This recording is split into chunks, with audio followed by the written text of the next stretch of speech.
The passage we're looking at today is sort of a setup for the next passage that we'll deal with. When the two are joined together, the weight of Jesus' resurrection takes on a whole new reality. But let's stick to the passage at hand and see what we can learn. For starters, the fact that Matthew spells out the timing of this request to Pilate gives us a little insight into the weight of the matter. He says that the chief priests and the Pharisees gathered before Pilate on the next day after the day of preparation. That means that this scene, the one we're looking at today, takes place on Saturday, the Sabbath. The thing that makes the timing interesting is that doing governmental work on the Sabbath was, work. And it was strictly forbidden by the law that these guys said that they obeyed meticulously. So, what was this request exactly? They were asking Pilate for a Roman guard to protect the tomb from possible robbery.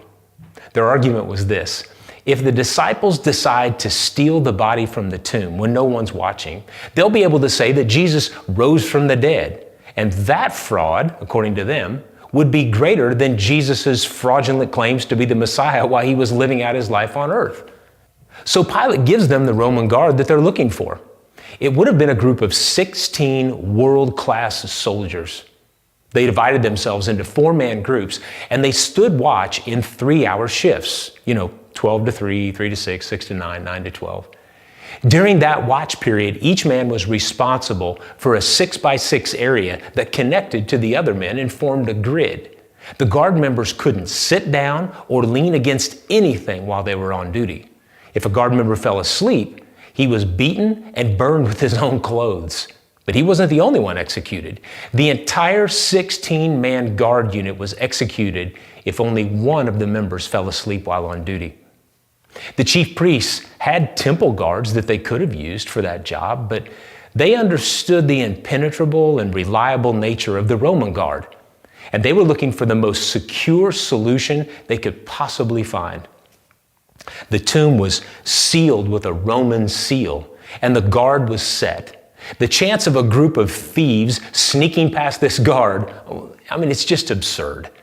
The tomb was absolutely secure from a human perspective. So let me get back to the argument that the chief priests and the Pharisees were making when they approached Pilate. They said this: if Jesus disappears from the tomb, every claim he made during his life on earth becomes legitimized in that one act, and it would prove that he is who he claimed to be. I know people today, you probably know people today, who claim that if they could witness one true and irrefutable miracle, they would believe fully.